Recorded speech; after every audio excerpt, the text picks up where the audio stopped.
যখনই এই মেয়েটি তার হাত পরিষ্কার করার জন্য সমুদ্রের পানিতে ডুবাতো, তখন না জানি কিভাবে হাজার হাজার মাছ তার দিকে ছুটে আসতো। কিন্তু দ্বীপের জেলেরা এখন আর এটা দেখে অবাক হতো না, কারণ যখনই তারা এই মেয়েটিকে তাদের নৌকায় নিয়ে যেত, তারা কখনোই খালি হাতে ফিরে আসতো না। তার এই বিশেষ ক্ষমতায় পুরো দ্বীপের মানুষের পেট ভরাতো। কিন্তু আশ্চর্যের বিষয় শুধু এটুকুই ছিল না।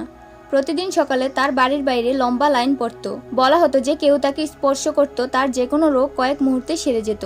ছোটখাটো আঘাতও চোখের সামনে মিলিয়ে যেত। মানুষ তাকে দেবীর রূপে পূজা করতে শুরু করেছিল।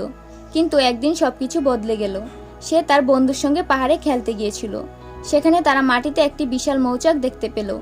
মেয়েটি যতই তার কাছে গেল, রাগী মৌমাছিরা অদ্ভুতভাবে শান্ত হয়ে তার হাতের তালুতে বসে পড়ল, যেন সে তাদের রানী। সে আনন্দে এই আশ্চর্য দৃশ্যটি তার বন্ধুকে দেখাচ্ছিল। ঠিক তখনই হঠাৎ দেখল অন্য এক বন্ধুর উপর মৌমাছিগুলো আক্রমণ করছে। ভয়ে সে মুঠি শক্ত করে বন্ধ করে ফেলল, আর সেই মুহূর্তে সব মৌমাছিরা মারা গেল। মেয়েটি ভয়ে কাঁপতে লাগলো।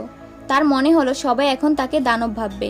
তাই সে তার বন্ধুকে শপথ করিয়ে নিল যে সে এই ঘটনা কাউকেই জানাবে না। কিন্তু সেই দিনের পর থেকে যেন তার সমস্ত জাদু হারিয়ে গেল। এখন আর সে অসুস্থদের ছুঁয়ে সুস্থ করতে পারত না, আর জেলেরা আগের মতো মাছও ধরতে পারত না।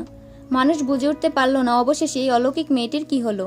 তো হঠাৎ মেয়েটির শক্তি গায়েব কেন হলো, জানতে হলে ভিডিওতে লাইক করে চ্যানেলটি সাবস্ক্রাইব করুন।